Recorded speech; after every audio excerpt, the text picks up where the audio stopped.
El tema que desarrollaremos es micosis diseminadas oportunistas, cuáles son los agentes etiológicos de cada una de estas micosis y cómo realizamos el diagnóstico de las mismas. Esta es la bibliografía que refuerza y aclara los conocimientos vertidos en esta clase. La fuente de infección de estas micosis generalmente es exógena. Estas micosis afectan fundamentalmente a huéspedes con alteraciones del sistema inmunológico que pueden ser tanto en el sistema inmunológico inespecífico como específico. También hay otros pacientes que son afectados por estas micosis, que son todos aquellos individuos que tienen alteraciones anatómicas o fisiológicas. Las micosis oportunistas pueden estar ocasionadas por hongos filamentosos. Dentro de estos hongos filamentosos tenemos los más frecuentes, que son hongos hialinos tabicados. Dentro de este grupo el agente etiológico más frecuente es el Aspergillus, y otras micosis que se denominan hialoifomicosis. Dentro de este grupo los agentes etiológicos pueden ser Pseudosporium, Penicillium, Fusarium y Acremonium. Otros agentes etiológicos también productores de micosis oportunistas son aquellos hongos que son hialinos pero tienen un talo cenocítico. Esto significa que el talo no tiene tabiques. Dentro de este grupo tenemos Rhizopus, Absidia, Mucor. Y por último, no es menos frecuente, vamos a tener hongos que tienen un talo pigmentado y tabicado. Estos hongos se denominan feoifomicosis y la característica que tienen es que se ven pigmentados cuando uno los observa en el microscopio. Dentro de los agentes etiológicos más frecuentes de este grupo tenemos Exophiala, Alternaria y Curbularia. Con respecto a las micosis oportunistas, el diagnóstico micológico es fundamental. Realizamos un diagnóstico directo a través del examen microscópico, la realización de cultivos en medios especiales para micología o la búsqueda de antígenos o ácidos nucleicos. El gol estándar en el diagnóstico de las micosis oportunistas es demostrar la invasión fúngica de los tejidos y realizar el cultivo del agente etiológico. La dificultad fundamentalmente del diagnóstico son las características o las condiciones clínicas de los pacientes que presentan este tipo de micosis. Muchos de estos pacientes, dada su patología de base, se encuentran cursando una neutropenia, una plaquetopenia, y esto dificulta la realización de estudios invasivos. Ahora vamos a hablar específicamente de la aspergilosis, que es una de las micosis oportunistas más frecuentes. El Aspergillus es un hongo hialino, tabicado y ramificado. Dentro de este género vamos a encontrar más de 200 especies y solo el 10% de estas van a ser causantes de micosis oportunistas. Hay otras especies que se utilizan tanto en la industria farmacéutica como en la producción de alimentos. La estructura del hongo, que es lo que observamos a la derecha de la diapositiva, está compuesto por un conidióforo que termina en la parte basal en una célula que se denomina célula pie, y en la parte apical termina en una estructura que se denomina vesícula. La cabeza del Aspergillus está constituida por la vesícula cubierta de fiálides. Estas fiálides pueden cubrir la totalidad de la vesícula o solamente una parte, es decir, cubrirla en forma parcial. De las fiálides van a originarse los conidios, y los conidios son los que se dispersan fácilmente por el aire. Con respecto al hábitat de estos hongos, tienen la característica de ser ubicuos y de encontrarse fundamentalmente en el suelo y en el aire. Se encuentran en sistemas de ventilación y se encuentran también en el ámbito hospitalario. Su densidad aumenta en zonas de construcción o remodelación, por esto este concepto hay que tenerlo en cuenta cuando se realiza alguna remodelación o construcción en centros de salud para que esto quede aislado de pacientes de riesgo, como ser aquellos trasplantados o aquellos que están cursando una neutropenia. Esta enfermedad o esta micosis está ampliamente distribuida y no hay diferencias en cuanto a la presentación con respecto a la edad, al sexo o a la raza.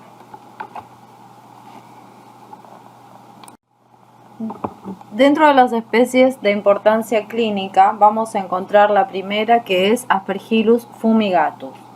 El Aspergillus fumigatus, como vemos ahí, se puede aislar en un 85% de los casos. Es la primera especie más frecuentemente aislada. Actualmente ya no hablamos solamente de especie fumigatus, sino que ahora hablamos de sección. Hablamos de sección fumigati. Dentro de la sección fumigati encontramos más de 30 especies que pueden ocasionar micosis oportunistas. Algunas de ellas tienen importancia clínica debido a que tienen una sensibilidad disminuida a los antifúngicos que habitualmente se utilizan en la clínica. En los medios de cultivo, Aspergillus fumigatus crece como una colonia verde, grisácea, con un halo blanco alrededor. La segunda especie más frecuentemente aislada es Aspergillus flavus. Se aísla en un porcentaje de un 5 a un 10%. En los medios de cultivo se observa como una colonia verde amarillenta. Otras especies de Aspergillus son, por ejemplo, Aspergillus niger. El Aspergillus niger tiene la característica que crece rápidamente y los conidios tienen una coloración negra o parduzca. En el caso de Aspergillus niger, la cabeza aspergilar es grande, radiada y de color negro. Las vesículas forman fiálides en toda la superficie de la vesícula aspergilar. Otra de las especies de importancia clínica es Aspergillus tertius. El Aspergillus tertius se encuentra dentro de la sección Terrier y es importante destacarlo debido a la sensibilidad disminuida que tiene a la anfoteresina B tanto en forma in vitro como in vivo. Esto es importante debido a que este antifúngico es utilizado habitualmente cuando ingresa un paciente con sospecha de aspergilosis. El Aspergillus se encuentra habitualmente en el suelo y en materia en descomposición. En su ciclo de vida, este hongo produce conidios que se dispersan en el aire y son inhalados por el huésped. En una persona sana, la limpieza mucociliar y los macrófagos alveolares son los encargados de remover los conidios. En el caso que estemos hablando de un paciente con algún tipo de alteración en la respuesta inmunológica, lo que se va a producir es que esas conidias inhaladas lleguen al alveolo pulmonar y allí comiencen a germinar. Las hifas comienzan a elongarse, se comienzan a ramificar y forman una masa de hifas que queda en una fase estacionaria. La mayoría de los factores de patogenicidad fueron estudiados para Aspergillus fumigatus. Algunos de estos factores de patogenicidad importantes que debemos recordar son el diámetro de los conidios. Los conidios de Aspergillus fumigatus miden entre 2 a 3 micrones y la característica que tienen es que con este diámetro pueden llegar más fácilmente al tracto respiratorio inferior. La termotolerancia. Estos hongos tienen la característica de crecer a temperaturas extremas, pueden crecer a 12 grados como a temperaturas de hasta 55 grados centígrados. Con respecto a la velocidad de crecimiento, también Aspergillus fumigatus se observó que tiene una mayor velocidad de crecimiento, es decir, que los conidios germinan más rápidamente. Con respecto a la adherencia, el Aspergillus tiene una serie de adhesinas. En los conidios podemos encontrar ácido siálico y proteínas que son muy importantes para la adhesión a la matriz extracelular. Se adhieren al fibrinógeno y a la laminina. Con respecto a los productos de metabolismo fúngico, vamos a tener dos que vamos a mencionar. Uno de ellos es el galactomanano. El galactomanano es un componente de la pared de los Aspergillus y es el principal exoantígeno durante la invasión tisular. Actúan como PAMs y se unen a la laminina y a la fibronectina. Los beta-1,3 glucanos activan al sistema de complemento y a la respuesta inflamatoria mediada por TNF-alfa y otras citoquinas proinflamatorias. Las toxinas también son consideradas un factor de patogenicidad. Las toxinas son metabolitos secundarios que generan los hongos. El Aspergillus fumigatus va a liberar una serie de toxinas. La más frecuentemente o la más estudiada es la gliotoxina. Es una toxina muy potente cuyo efecto genera un enlentecimiento de las cilias y lesiones en el epitelio respiratorio. Existen otras toxinas, por ejemplo la ribotoxina, que inhibe la síntesis proteica, el ácido ebólico, que afecta el estallido oxidativo de macrófagos y también inhibe el movimiento ciliar. Estos hongos también van a liberar enzimas y estas enzimas son también factores de patogenicidad. Liberan una serie de enzimas como ser fosfolipasas, lipasas, colagenasas, elastasas y principalmente la función de esa elastasa es la degradación de la elastina, que es un componente fundamental del pulmón. Estas enzimas lo que hacen es permitir la invasión tisular por parte del hongo. Con respecto a la fisiopatogenia de aspergilosis, este hongo ingresa por vía inhalatoria. Habitualmente la inmunidad innata es capaz de eliminar los conidios. La primera defensa que tiene el huésped son las barreras físicas del tracto respiratorio, entre ellos tenemos los cornetes nasales y el flujo turbulento que se genera por la división del árbol bronquial. Los conidios impactan en el moco y posteriormente son barridos por la acción de las cilias. El Aspergillus puede ser reconocido por lectinas que se unen a la manosa y por el surfactante. El surfactante es una sustancia que tiene la capacidad de aglutinar los conidios y favorecer la fagocitosis. También es importante en la fisiopatogenia de aspergilosis la acción de los neutrófilos. Los neutrófilos destruyen las hifas a través de mecanismos oxidativos y no oxidativos. Los gránulos de los neutrófilos contienen gran cantidad de componentes antimicrobianos, entre ellos proteasas, defensinas y lisocimas. La célula dendrítica puede internalizar a las hifas y a los conidios y transportarlas al ganglio linfático. La fagocitosis de los conidios se realiza a partir de la emisión de pseudópodos y fundamentalmente se va a generar una respuesta de tipo TH1. En cambio, la fagocitosis de las hifas ocurren por los receptores Fc y se generan y se producen una gran cantidad de citoquinas de tipo 4 y 10, generando una respuesta de tipo TH2.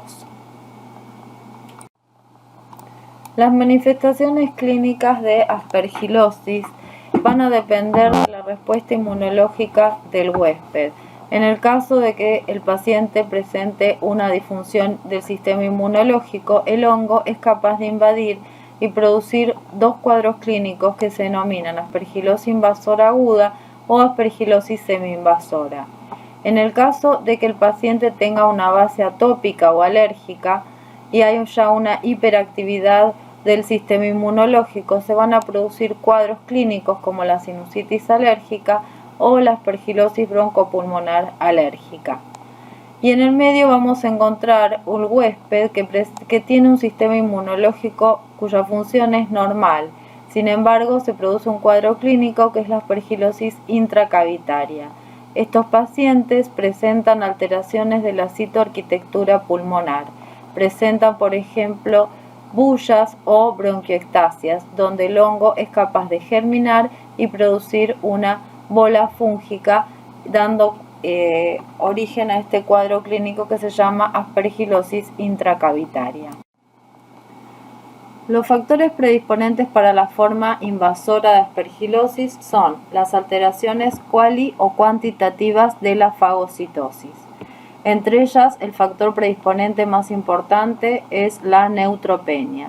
pacientes que reciben tratamientos quimioterápicos o pacientes que se encuentran cursando enfermedades oncohematológicas como leucemias o linfomas.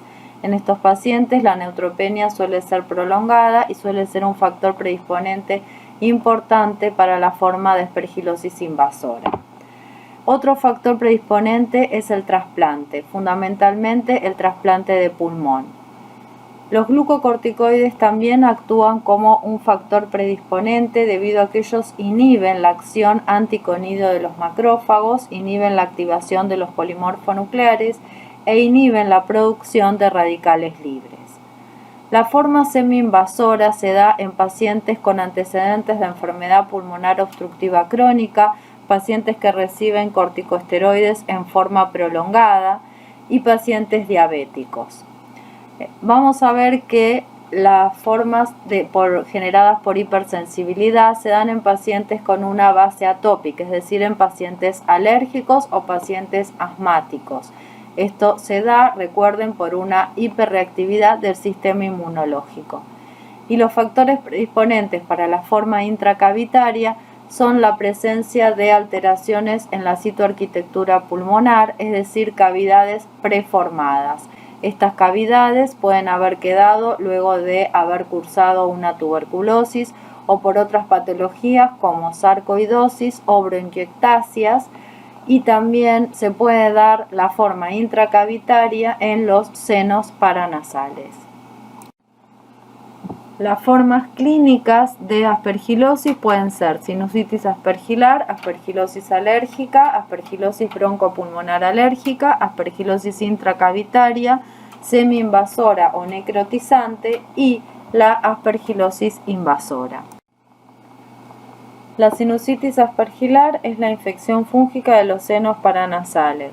Se dan en pacientes con antecedentes de alergia o con antecedentes de sinusitis previa y además con alteraciones anatómicas del tabique nasal o la presencia de pólipos en los senos paranasales.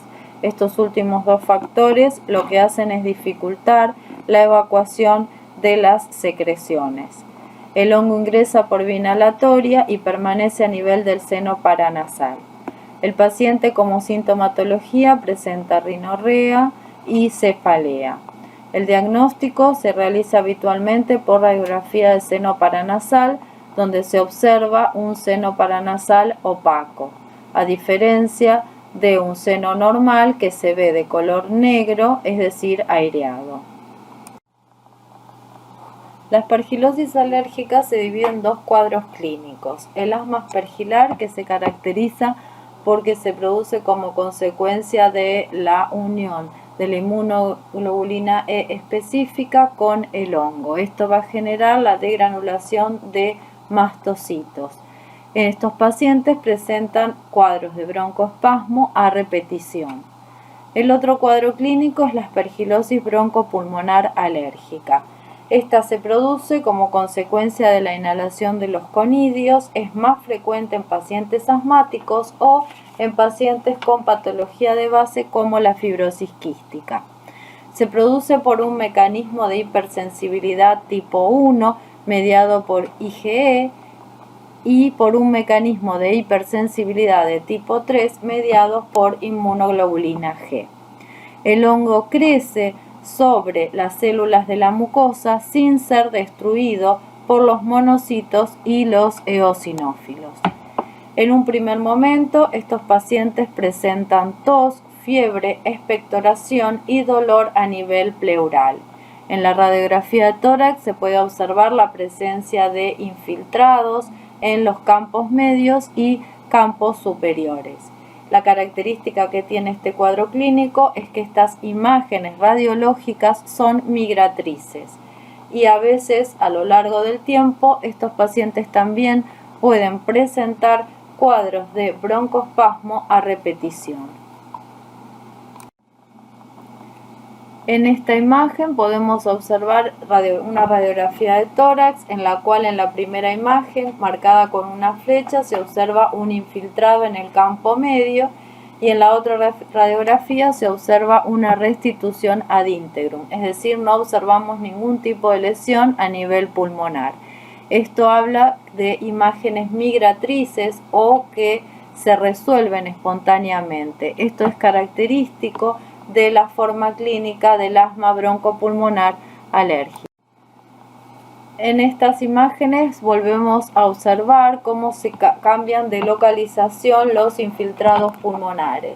En la primera aparecen en el campo medio del pulmón izquierdo, mientras en la segunda radiografía vemos que aparece un infiltrado en el campo superior del pulmón derecho. Esto es característico nuevamente del asma broncopulmonar alérgico. El diagnóstico de aspergilosis broncopulmonar alérgica se realiza primero por el interrogatorio del paciente. El paciente tiene antecedentes de asma o antecedentes de algún tipo de enfermedad como fibrosis quística. Por otro lado, se solicita una radiografía de tórax o una tomografía computada de alta resolución para observar si hay lesiones pulmonares y las características de las lesiones. Se puede realizar una prueba cutánea con antígeno de Aspergillus y se va a dosar inmunoglobulina E e inmunoglobulina G específica contra Aspergillus en sangre periférica. En el caso de que el paciente tenga expectoración, se puede solicitar un examen directo y un cultivo de esputo para ver si se observa la presencia de filamentos hialinos tabicados ramificados y si en el cultivo se puede aislar el agente etiológico que es el Aspergillus. La aspergilosis intracavitaria es la infección más conocida y localizada producida por Aspergillus. Los factores predisponentes más frecuentes son las cavidades pulmonares preformadas, secundarias a tuberculosis, sarcoidosis, bullas, quistes bronquiales, bronquiectasias o neoplasias. Se forman verdaderas colonias del hongo dentro de la cavidad que se acompañan de reacción inflamatoria. Los pacientes pueden presentarse asintomáticos o con hemoptisis leves a moderadas. La hemoptisis se produce por liberación por parte del hongo de enzimas con actividad hemolítica y fibrinolítica y por la ruptura de capilares de neoformación debido a la fricción mecánica de la masa fúngica sobre la pared de la cavidad. Esta manifestación representa un riesgo de mortalidad del 2 al 14%. Otros síntomas que pueda tener el paciente son tos crónica, disnea y fiebre muy poco frecuente. En general, la fiebre se produce como consecuencia de la sobreinfección bacteriana. La radiografía de tórax muestra cambios en las imágenes de la cavidad. En general, se observa un engrosamiento de las paredes de la cavidad o la presencia de contenido dentro de la cavidad, que cambia con los cambios posicionales. En esta diapositiva podemos observar en la radiografía de tórax la presencia de una cavidad en el vértice pulmonar y en la foto de abajo vemos una muestra histopatológica de una bola o de una masa fúngica. Este paciente probablemente presentaba hemoptisis debido a la liberación de enzimas proteolíticas y hemolíticas por parte del hongo o por la fricción mecánica que genera la bola fúngica sobre la pared de la cavidad que hace que se produzca la ruptura de vasos neoformados. La hemoptisis es una complicación que produce una mortalidad entre el 2 al 14%. La aspergilosis semi-invasora o necrotizante crónica se caracteriza por la invasión del tejido pulmonar en pacientes no neutropénicos con alteraciones de la inmunidad o con enfermedades pulmonares crónicas. Generalmente se presenta entre la cuarta o quinta década de la vida y en general el paciente tiene alguna enfermedad asociada como alcoholismo, enfisema pulmonar, diabetes mal controlada, HIV o recibe tratamientos con corticoides en forma prolongada. En este caso no hay invasión de los vasos sanguíneos y es una diferencia con la forma de aspergilosis invasora aguda. Las manifestaciones clínicas que tiene el paciente son fiebre, tos, expectoración mucosa o mucopurulenta, pérdida de peso y puede tener hemoptisis. En la radiografía de tórax se observan infiltrados, en general a predominio del lóbulo superior, engrosamiento pleural y cavidades, que en el 50% de los pacientes puede además observarse bolas fúngicas únicas o múltiples. Estas cavidades que se pueden observar en la radiografía de tórax son cavidades neoformadas, a diferencia de las formas intracavitarias, donde el aspergillus crece dentro de una cavidad ya preformada. Con respecto al diagnóstico de estas formas clínicas, lo que se va a solicitar es una radiografía de tórax o una tomografía computada de alta resolución. Se va a solicitar una muestra respiratoria. En el caso de que tenga expectoración el paciente, se va a solicitar una muestra de esputo o se puede realizar un lavado bronquioalveolar. Una vez que se obtiene la muestra del material respiratorio, se va a remitir al laboratorio de microbiología, donde allí se va a realizar un examen en fresco, es decir, sin coloraciones, y se va a realizar las coloraciones, como por ejemplo la coloración de Giemsa, que es una coloración que se utiliza habitualmente para poner de manifiesto elementos fúngicos. Se realiza además un cultivo en medios de saburó con antibiótico y también se puede realizar métodos indirectos de diagnóstico, como ser serologías para Aspergillus fumigatus, niger o flavus. En este caso, lo que se busca son anticuerpos. La aspergillosis invasora es una de las infecciones fúngicas más frecuentes en pacientes neutropénicos. Dentro de este grupo, los que presentan mayor riesgo son aquellos pacientes que presentan durante 3 semanas un recuento de neutrófilos menor a 100 células por milímetro cúbico. Otros factores predisponentes para el desarrollo de esta forma clínica son las neoplasias, sobre todo neoplasias pulmonares, trasplante de órgano sólido, también trasplante pulmonar o trasplante de médula ósea. También se puede dar en pacientes que reciben corticoides a altas dosis durante periodos prolongados o pacientes que se encuentran en tratamiento con inmunosupresores. También pacientes diabéticos o que presentan algún tipo de metabolopatía.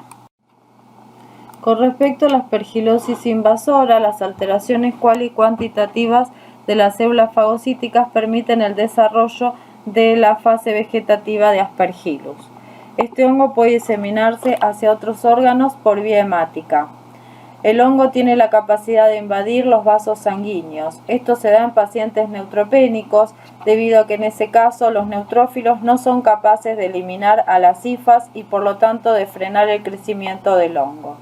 En este proceso el hongo llega al espacio endoluminal, invade el endotelio y produce la diseminación hematógena de la enfermedad. Esto lleva a la trombosis, infarto y necrosis de los tejidos.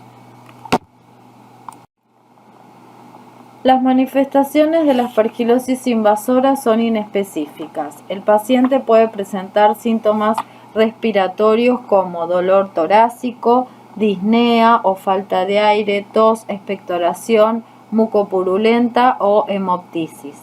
En un 10 a un 20% de los casos puede haber compromiso del sistema nervioso central. Los síntomas incluyen confusión, alteraciones de la conducta o deterioro del sensorio. Si realizamos una tomografía computada del sistema nervioso central, podemos encontrar lesiones nodulares únicas o múltiples. También pueden haber lesiones a nivel cutáneo que se generan como consecuencia de la diseminación hemática del hongo y el posterior compromiso de la piel. Las lesiones son inespecíficas, en general son pápulas con una úlcera central que se cubren de una costra necrótica. Por eso es importante en todo paciente neutropénico tener en cuenta la presencia de lesiones cutáneas, porque a partir de ahí se puede realizar el diagnóstico de una micosis diseminada.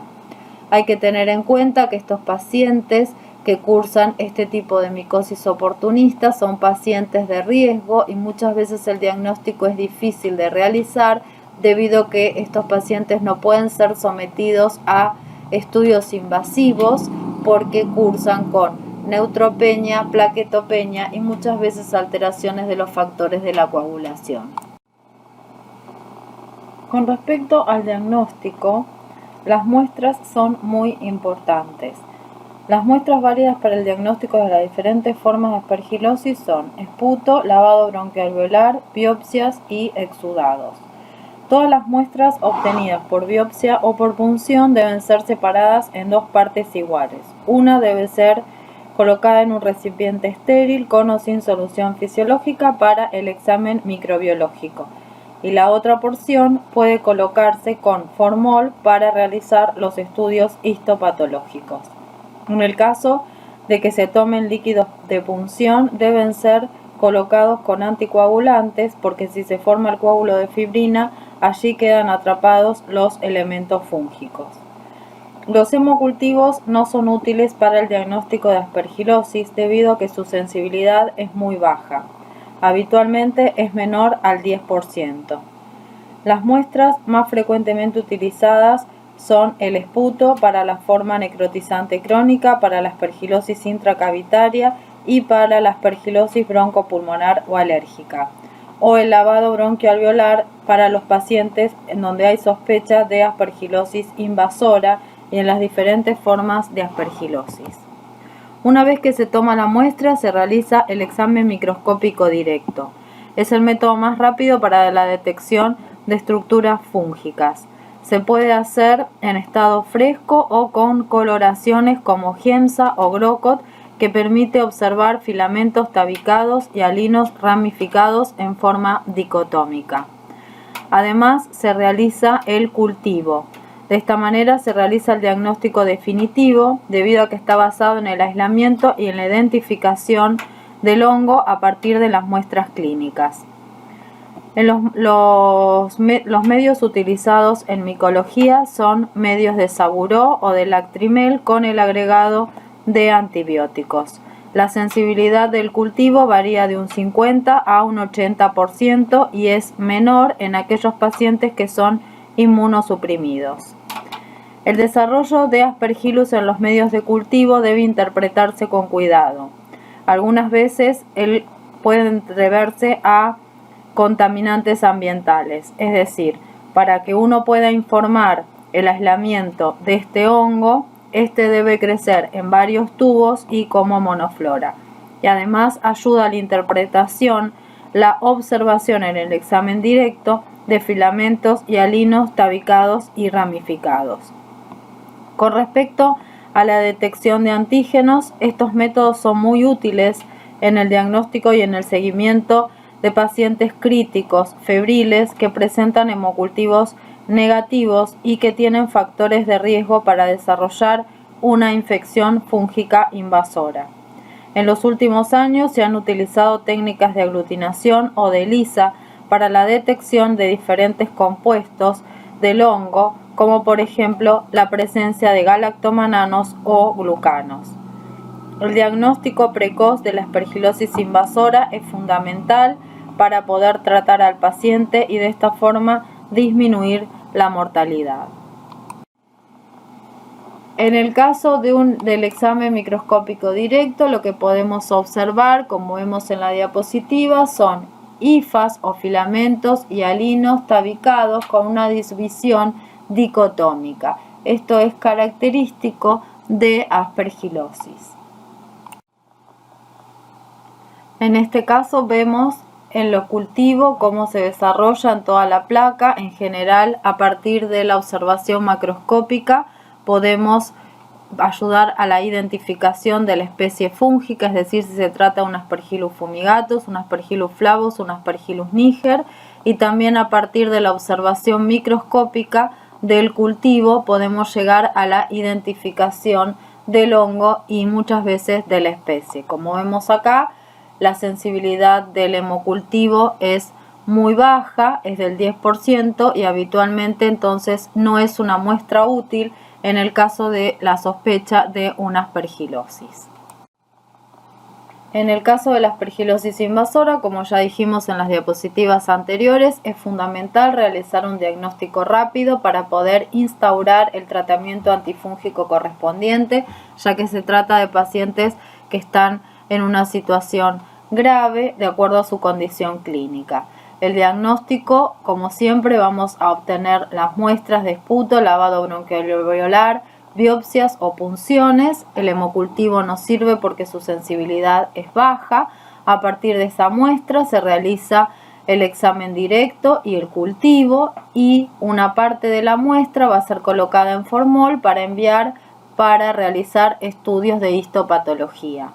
En cuanto a los exámenes indirectos, para esta forma de aspergilosis no son útiles porque en pacientes inmunosuprimidos en general la búsqueda de anticuerpos tiene una sensibilidad de un 20 a un 30%. Y como dijimos anteriormente, el diagnóstico también es útil con la detección de antígenos, por ejemplo en el caso del galactomanano, o la búsqueda también de beta-glucanos. En cuanto al diagnóstico precoz de la aspergilosis invasora, una buena técnica es la detección de antígenos, que presenta una buena rentabilidad en el diagnóstico. Para ello existen técnicas comerciales, como por ejemplo la detección de galactomanano por una técnica de ELISA doble sándwich. La detección del galactomanano en suero, lavado bronquialveolar y otros líquidos es considerada como un criterio microbiológico para llegar al diagnóstico de aspergilosis invasora. El galactomanano es una prueba útil en pacientes receptores de cáncer hematológico, en pacientes trasplantados de médula ósea. El 65% de los pacientes, el galactomanano se positiviza una semana antes de establecer el diagnóstico con otras técnicas. Es necesario la búsqueda del antígeno de galactomanano en al menos 2 muestras semanales. Esto permite comenzar un tratamiento antifúngico temprano, y también esta técnica permite monitorear la respuesta del tratamiento. Los resultados falsos positivos de esta técnica son más frecuentes en pacientes pediátricos, aunque también pueden asociarse a tratamientos con antibióticos, como por ejemplo amoxicilina clavulánico. También pueden encontrarse falsos positivos en pacientes con insuficiencia renal, alimentación parenteral que contenga proteínas de soja o colonización gastrointestinal, ingesta de cereales o leches maternizadas, o en pacientes que están desarrollando cuadros de mucositis severas o que tienen infecciones por otros hongos, como por ejemplo Cryptococcus neoformans. Los resultados falsos negativos pueden encontrarse principalmente en pacientes que se encuentran bajo profilaxis con antifúngicos, o trasplantes de pulmón, o pacientes HIV positivos. Para el diagnóstico de Aspergillus invasora también podemos utilizar otro método, que es la detección de beta-1,3-glucano. En general se utiliza conjuntamente con la detección de galactomanano. Al usar ambas técnicas aumenta la rentabilidad diagnóstica. La detección de beta-glucanos es un marcador panfúngico, es decir, que detecta o informa la presencia de una infección por algún agente micótico. Entonces es necesario utilizar esta técnica en combinación con otras para aumentar la rentabilidad diagnóstica. Otra de las técnicas que pueden utilizarse para un diagnóstico rápido es la detección de ácidos nucleicos, es decir, la búsqueda de ADN a través de una técnica de PCR en tiempo real. Es probablemente el mayor avance que se ha producido en los últimos años, aunque todavía estas técnicas no se encuentran estandarizadas en algunos laboratorios, por lo cual no se utilizan habitualmente en la práctica clínica. Las complicaciones que se presentan en el diagnóstico de la aspergilosis invasoras están relacionadas fundamentalmente con el tipo de huésped.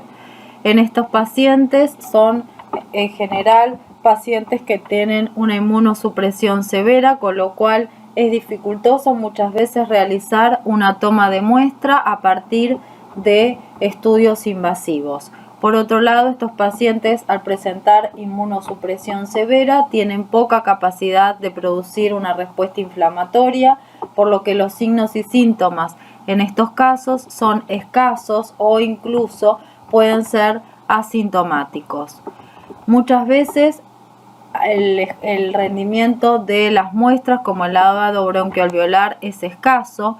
En estos pacientes no se puede medir anticuerpos porque por lo general son negativos, ya que no hay capacidad de respuesta inflamatoria, y es necesario entonces utilizar otras técnicas diagnósticas que presentan alto costo, como la detección de beta-glucanos o galactomanano, o técnicas de biología molecular como detección de ácidos nucleicos a partir de pruebas de PCR en tiempo real.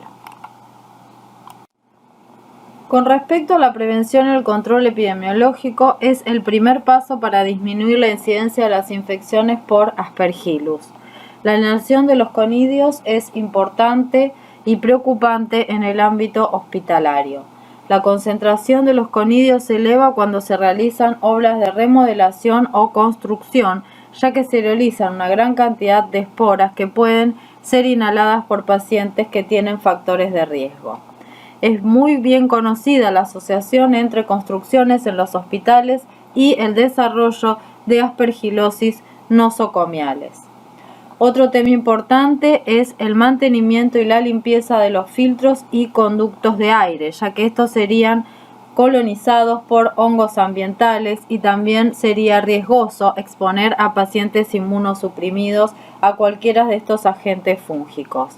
En las áreas médicas de alto riesgo, las recomendaciones es que se mantenga una temperatura entre 18 y 26 grados y una humedad entre 40 y 60%. El aire debe ser renovado 12 veces por hora y en caso de recirculación de aire, un 20% debe ser del exterior. Es importante también colocar filtros EPA, es decir, filtros de alta eficacia, en las habitaciones de los pacientes inmunosuprimidos o que estas habitaciones tengan un sistema de presión positiva. Los pacientes de alto riesgo deben usar barbijo de alta eficacia cuando son trasladados fuera del área de aislamiento. Otras medidas de control son medidas de higiene y limpieza en todas las áreas, administración de alimentos cocidos, no utilizar condimentos o especies. El área de internación debe estar libre de plantas, flores, cortinados, alfombras y también debe estar libre de libros o diarios. La preparación de los alimentos también se debe realizar bajo flujo. Con respecto a las obras de construcción en los hospitales o centros de salud, se puede tomar medidas como el sellado de ventanas o utilización de tabiques húmedos, el aumento del número de recambio del aire en áreas críticas, la inspección de los filtros y su recambio si es necesario y el control de tránsito de las personas. También en los pacientes inmunosuprimidos es importante recomendar que no realicen baños con ducha, sino que se realicen baños de inmersión. Otra de las micosis productoras de enfermedades en inmunosuprimidos son las mucormicosis. Los hongos causantes de mucormicosis poseen un talo filamentoso irregular sin tabiques que pueden bifurcarse dicotómicamente con ángulos mayores a 45 grados. Las especies fúngicas pertenecientes a los mucorales son angioinvasoras, causan infarto del tejido y se asocian a diseminación hemática de émbolos fúngicos. Producen enfermedades que presentan un curso agudo, subagudo y en pacientes inmunocomprometidos suelen ser fatales. Los mucorales son hongos de micelio cenocítico, es decir, sin tabiques, hialinos y ramificados en forma irregular. Se realizaron diferentes estudios retrospectivos de casos de mucormicosis y se observó que el género Rhizopus fue el agente etiológico más frecuentemente aislado. Le siguen en orden de prevalencia la Listemia, que antes se conocía como Absidia, Mucor y Rhizomucor. Estos hongos tienen la característica de tener un crecimiento rápido, de tener un aspecto macroscópico de tipo algodonoso. En un principio la colonia es de color blanca y luego se torna grisácea. En cuanto a su reproducción anamorfa, podemos observar que se generan esporos asexuados internos y esto es característico del género Mucorales. Los mucorales, en cuanto a su epidemiología, se caracterizan por ser hongos de distribución universal, ubicuos en la naturaleza. Se los puede aislar de diferentes sustratos orgánicos como vegetales, frutas o excretas de animales. Presentan en general un crecimiento rápido entre 2 a 5 días y poseen abundantes esporos en los medios de cultivo. También los podemos encontrar como flora anemófila, es decir, en el aire, en el ambiente. Pueden contaminar sistemas de ventilación, sistemas de aire acondicionado, filtros. Y la mucormicosis es una micosis de distribución cosmopolita que se encuentra en todas las áreas del mundo sin distinción de edad, raza o sexo. La incidencia de la mucormicosis invasora no se conoce exactamente. Existen diversas publicaciones que hablan de que puede haber 7 casos por millón de personas. Es probable que la incidencia además no sea notificada, por lo cual no sabemos exactamente cuál es la incidencia de esta micosis. La incidencia puede ser considerablemente más alta en aquellas instituciones que atienden o que reciben pacientes con inmunocompromiso. Como dijimos anteriormente, dentro de la mucormicosis, los agentes etiológicos productores de esta micosis, los más frecuentes es el Rhizopus, que se aísla en un 75%, la Absidia o, como actualmente se la denomina, Listemia, en segundo lugar, y en tercer lugar Rhizomucor.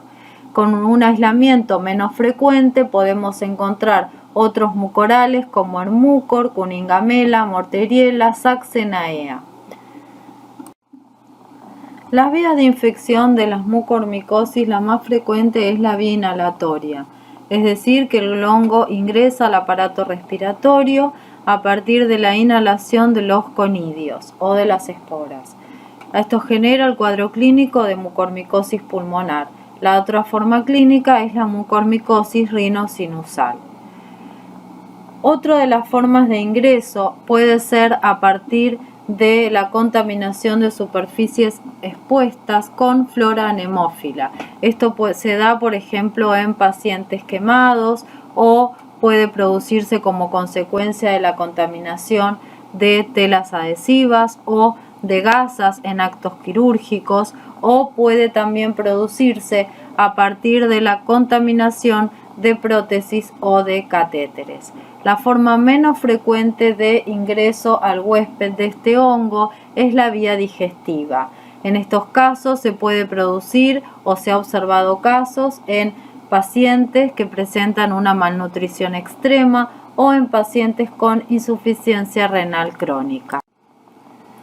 La mucormicosis es una infección fúngica que se da fundamentalmente en pacientes inmunosuprimidos o en pacientes que tienen determinados factores de riesgo. Los factores más importantes para el desarrollo de esta enfermedad invasora son la diabetes no controlada, que lleva a un estado de cetoacidosis diabética, la acidosis metabólica, que puede estar producido por un cuadro de sepsis, pancreatitis, intoxicación con ácido acetil salicílico, la administración de altas dosis de corticoide sistémico o pacientes con trasplante de órgano sólido, pacientes con trasplante de células progenitoras hematopoyéticas, pacientes con insuficiencia renal tratados con quelantes de hierro como la deferoxamina, pacientes con leucemia, linfoma, pacientes quemados o que han tenido politraumatismos. Las esporas de los mucorales ingresan por vía inhalatoria. y generalmente son lo suficientemente pequeñas para sobrepasar las barreras que se encuentran en el aparato respiratorio superior y así alcanzar los espacios alveolares. Aquellas que son más grandes, que miden más de 10 micrones, pueden quedar en el aparato respiratorio superior y producir cuadros de sinusitis fúngica en pacientes inmunosuprimidos. Una mucosa respiratoria intacta es útil como barrera para evitar la invasión de estos hongos. Una vez que las esporas han sobrepasado el endotelio, los neutrófilos son los encargados de prevenir la germinación y de actuar sobre ellos a través de mecanismos de fagocitosis. La proliferación de estos hongos se da entonces en sujetos que tienen fundamentalmente alteraciones en la fagocitosis, ya sea por deficiencias en el número de células, lo que denominamos neutropenia, o puede producirse por defectos funcionales de los neutrófilos. Los corticoides, los cuadros de hiperglucemia o acidosis metabólica, son las causas más frecuentes que alteran la función de los neutrófilos. En un 15% vamos a ver que la única causa reconocida es la neutropenia prolongada para las mucormicosis. Otro factor predisponente para el desarrollo de estas micosis es el aumento del hierro libre. Normalmente en las células de los mamíferos el hierro se encuentra en muy pequeñas cantidades en forma libre en el suero. Se encuentra fuertemente unido a proteínas en el plasma, como ser la transferrina, y en los tejidos se encuentra unido a ferritina. El desarrollo de los mucorales depende de la incapacidad del hospedero de mantener el hierro unido a la transferrina o a la lactoferrina. El aumento de la disponibilidad de hierro libre se asocia a mucormicosis diseminada. Esto puede ocurrir en pacientes con diálisis, en pacientes que han recibido múltiples transfusiones de sangre o en cuadros de cetoacidosis diabética. En pacientes en diálisis también se observó que aquellos que recibían tratamiento con un quelante de hierro que se llama deferoxamina tenían mayor prevalencia de desarrollar mucormicosis. Se vio que esto dependía debido a que la deferoxamina es utilizada por el hongo como un sideróforo y de esta forma puede obtener hierro. Por lo tanto, en los últimos años se ha dejado de usar este quelante para usar otras drogas que no tienen esta acción sobre los mucorales.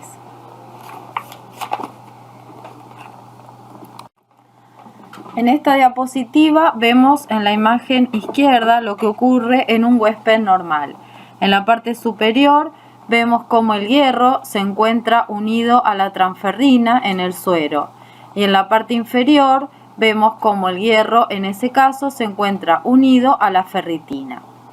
En la imagen del lado derecho podemos observar que frente a una disminución del pH, como lo que ocurre en pacientes con acidosis metabólica, el hierro se libera de las proteínas transportadoras.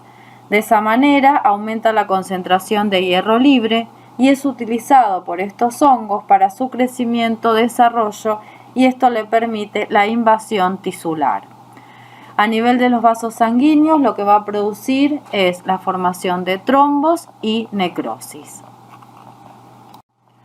La mucormicosis invasora tiene un desarrollo rápido y un curso agudo. Se caracteriza por necrosis de los tejidos. La invasión es progresiva y tiene una alta tasa de mortalidad. Una de las formas clínicas es la rinosinuso órbito cerebral. Este síndrome incluye rinosinusitis o pansinusitis y puede haber progresión e invasión del sistema nervioso central por contigüidad. La infección puede progresar rápidamente en pacientes con cetoacidosis diabética o en pacientes con neutropenia severa y prolongada. Esta forma clínica es la más frecuente en pacientes con diabetes mal controlada. Los síntomas en general son inespecíficos. Puede haber obstrucción nasal, cefalea, dolor en la boca. Las formas progresivas incluyen la presencia de necrosis, escaras en la cavidad nasal y en el paladar. La evolución depende de la localización y del rápido diagnóstico que se realice. Podemos encontrar también edema orbitario, pérdida de la visión, ptosis palpebral. La tomografía axial computada nos permite observar lesiones en las órbitas o compromiso de los músculos oculares. Es muy importante la rápida obtención de la muestra a través de los tejidos necróticos. La observación en el microscopio nos va a permitir realizar un diagnóstico precoz y de esta manera poder disminuir la mortalidad de estos pacientes. La mucormicosis cutánea se produce por inoculación directa de esporas a partir de apósitos contaminados o en pacientes que han sufrido politraumatismos, quemaduras extensas. Generalmente se observa en pacientes que presentan una alteración de la integridad de la piel. La mucormicosis cutánea comienza con un eritema, una induración en la piel en el sitio del traumatismo que progresa rápidamente hacia la necrosis. Puede extenderse hasta el tejido celular subcutáneo e incluso comprometer hueso. Se han reportado además casos de fascitis necrotizantes por mucorales. Estos pacientes presentan mal pronóstico. En pacientes neutropénicos, la profunda alteración de la fagocitosis permite que las esporas puedan germinar, desarrollar las hifas e invadir y provocar necrosis local y diseminación posterior. Las lesiones necróticas de los pacientes inmunocomprometidos pueden deberse a diversos agentes etiológicos. Siempre es necesario en este grupo de pacientes realizar una biopsia para realizar el diagnóstico etiológico de certeza. El diagnóstico de mucormicosis se realiza a través de métodos directos, a partir del examen microscópico, de la observación en fresco o utilizando coloraciones como por ejemplo de Giemsa, y también se envía parte del material a histopatología. Además del examen microscópico, realizamos cultivo para la identificación del hongo. En estos casos, cuando uno sospecha mucormicosis, no son útiles los métodos indirectos, ni tampoco la detección de antígenos ni de ácidos nucleicos. Con respecto al diagnóstico, como dijimos anteriormente, se realiza la toma de muestra y posteriormente el examen microscópico directo. Lo que vamos a observar son hifas que pueden presentar divisiones dicotómicas en ángulo recto de diámetros irregulares y la característica que tienen es que no se observan tabiques. Se realiza el examen en fresco, se pueden utilizar coloraciones como la coloración de Giemsa y además se realiza el cultivo en medios de Lactrimel o medios de Saburó adicionados con antibióticos. El resto de la muestra va a ser enviada a histopatología. El diagnóstico definitivo de la mucormicosis requiere la evidencia histopatológica de la invasión fúngica en el tejido. Por eso es importante dejar una parte de la muestra para enviar al laboratorio de histopatología. La identificación de los mucorales requiere el desarrollo del cultivo. Todos los miembros de este grupo presentan características similares en los tejidos a los cuales afecta.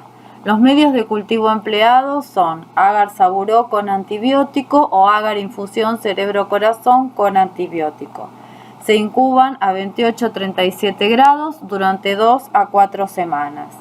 Es frecuente que estos microorganismos no desarrollen en los medios de cultivo. Una de las causas estaría en el procesamiento de la muestra en el laboratorio. La maceración del tejido produce pérdida de la viabilidad de las hifas. El procesamiento correcto de la muestra consiste en fragmentar o cortar la muestra, la biopsia o el tejido obtenido y luego sembrarlo en los medios de cultivo, pero no se debe macerar la muestra cuando hay sospecha de una mucormicosis. Crecen, como dijimos, entre 2 a 4 semanas y la temperatura ideal es de 35 a 37 grados. No existen estudios serológicos. Ahora nos vamos a referir a las hialohifomicosis. Estas son infecciones micóticas que se presentan en los tejidos del hospedero como un micelio hialino tabicado. De acuerdo a los factores predisponentes del paciente, estos géneros están involucrados en micosis cutáneas, pudiendo afectar la piel y las uñas, pueden producir queratitis, sinusitis, micosis subcutánea. Y en aquellos pacientes inmunosuprimidos pueden generar una micosis diseminada sistémica. La hialoifomicosis no representa un síndrome clínico determinado y engloba a un grupo de micosis muy heterogéneo. Las hialoifomicosis son infecciones micóticas que se presentan en los tejidos del hospedero como un micelio hialino tabicado. Estas micosis no representan un síndrome clínico determinado, debido a que engloban a un grupo de micosis muy heterogéneas. De acuerdo a los factores predisponentes del hospedero, podemos observar que en huéspedes inmunocompetentes produce lesiones localizadas como micosis cutánea, es decir, con afección en piel, uñas, sinusitis, queratitis y micosis subcutánea, mientras que en huéspedes inmunocomprometidos producen formas diseminadas y de pronóstico grave. Los agentes etiológicos más frecuentes de la hialoifomicosis son especies de Fusarium, Acremonium, Paecilomyces, Penicillium, Scopulariopsis y Beauveria, entre otros. Con respecto a los factores predisponentes de los pacientes, para que se produzca hialoifomicosis, fundamentalmente tiene que producirse alteraciones en la integridad cutáneo-mucosa, es decir, pacientes que han sufrido politraumatismos o pacientes con quemaduras extensas. Otro grupo de pacientes que puede presentar este tipo de micosis son pacientes que están cursando neutropenias prolongadas. Es el caso de pacientes con leucemia, trasplante de médula ósea, pacientes con corticoides durante tiempos prolongados a altas dosis o que reciben drogas citostáticas o quimioterapia o cualquier otra causa de inmunosupresión. La vía de ingreso de estos hongos en general es la vía inhalatoria. Otras formas de ingreso pueden ser lesiones traumáticas por contaminación con conidio de superficies laceradas, por implante de prótesis o cualquier otro dispositivo. Con respecto a las formas clínicas, vamos a encontrar las formas diseminadas, las formas cutáneas o las formas subcutáneas. Como dijimos anteriormente, las formas clínicas o las formas de presentación dependen del huésped al cual afectan. Dentro de la hialoifomicosis, uno de los agentes etiológicos más frecuentes es el Fusarium. Se han identificado más de 50 especies dentro del género Fusarium y unas pocas son las causantes de patología en el hombre. Las especies de Fusarium con mayor frecuencia aisladas son Fusarium complejo solani, Fusarium oxysporum y Fusarium verticiloides. Con respecto a la epidemiología, las especies de Fusarium son saprófitos del suelo y fitopatógenos. Se encuentran en detritos vegetales y en granos almacenados. Los conidios de Fusarium se dispersan fácilmente por el aire y algunas especies de Fusarium tienen un hábitat acuático. Por eso es importante el control de los sistemas de agua o de los tanques de agua de los hospitales o centros de salud, porque pueden ser una fuente potencial de infecciones por este hongo, sobre todo en pacientes neutropénicos. Por eso es que se suele indicar al paciente que no se realice baños de ducha.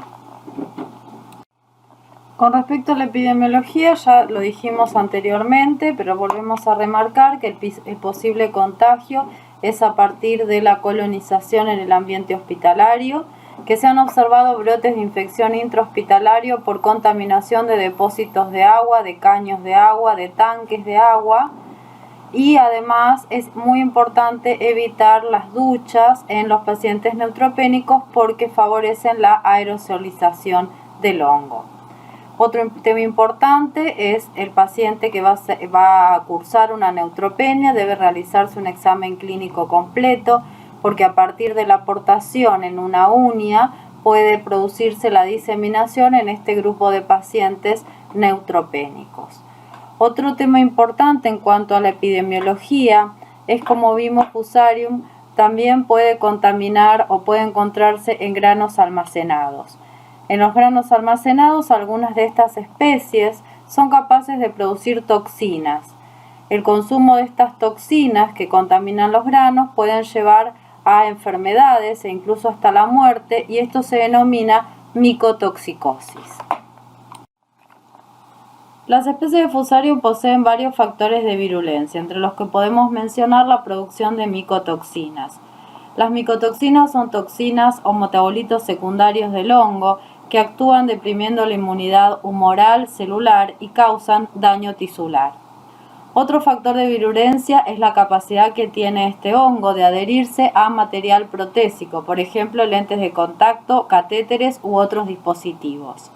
También produce colagenasas y proteasas que ayudan a la invasión tisular. Cuando hablamos de la patogenia, podemos saber que en pacientes con inmunocompromiso severo, las especies de Fusarium causan infecciones invasoras y ocupan el segundo lugar dentro de los hongos filamentosos luego de las especies de Aspergillus. Las vías de ingreso son la inhalatoria y la cutánea. El principal mecanismo de defensa lo constituyen los macrófagos alveolares, que son responsables de la fagocitosis de los conidios inhalados. Si los conidios inhalados escapan a la acción de los macrófagos, pueden germinar formando hifas. Estos van a ser atacados por los neutrófilos que a través de mecanismos oxidativos y no oxidativos destruyen a las hifas. También es importante la acción de las células T. La mortalidad por especie de Fusarium en pacientes con neutropenia severa es casi del 100%. Las manifestaciones clínicas de la hialohifomicosis dependen de la puerta de entrada y de las características inmunológicas del hospedero. En el caso de pacientes inmunocompetentes, pueden producir queratitis o pueden producir endoftalmitis. Las queratitis se producen como consecuencia del ingreso de un cuerpo extraño, como por ejemplo astillas, espinas o por el uso de lentes de contacto. Las endoftalmitis en un individuo inmunocompetente se produce como consecuencia de una queratitis o una cirugía ocular. La diferencia con una endoftalmitis en un paciente inmunosuprimido es que esta última se presenta como consecuencia de una diseminación hematógena y de la siembra posterior a nivel del ojo. Es decir, que estamos hablando en pacientes inmunosuprimidos de una infección sistémica diseminada. También la hialohifomicosis, especialmente la fusariosis, puede comprometer las uñas, produciendo una onicomicosis que se denomina no dermatofítica. Las lesiones cutáneas en un huésped inmunocompetente ocurren en general por traumatismos o a partir de una onicomicosis preexistente. La característica que tienen es que son lesiones localizadas. En general pueden presentarse como nódulos subcutáneos que posteriormente se necrosan y se ulceran. También estos hongos pueden producir cuadros de celulitis y de misetomas. La puerta de entrada, como dijimos anteriormente, es por traumatismos. Las infecciones diseminadas se producen en pacientes que tienen factores de riesgo, como ser leucemia aguda o aquellas que han recibido un trasplante de células progenitoras hematopoyéticas. El patrón más común en que se presenta la enfermedad es la combinación de lesiones cutáneas y cultivo positivo en sangre. El Fusarium tiene un rescate en hemocultivos de un 50%. Esto es una diferencia con el cuadro de aspergilosis invasora, donde los hemocultivos no son de utilidad para el diagnóstico. En un 75% el paciente inmunosuprimido tiene lesiones cutáneas. Las características de estas pueden ser lesiones nodulares, subcutáneas, que evolucionan con necrosis, una ulceración central, una celulitis alrededor de esta lesión que se observa como un borde eritematoso. A nivel pulmonar Puede presentar el paciente infiltrados alveolares o intersticiales no específicos, puede haber nódulos pulmonares o incluso lesiones cavitadas. La mortalidad en estos pacientes es alta. Otro compromiso puede haber a nivel de los senos paranasales. El paciente presenta obstrucción nasal, descarga, y en la mucosa nasal se puede observar necrosis debido a la angioinvasión de este hongo.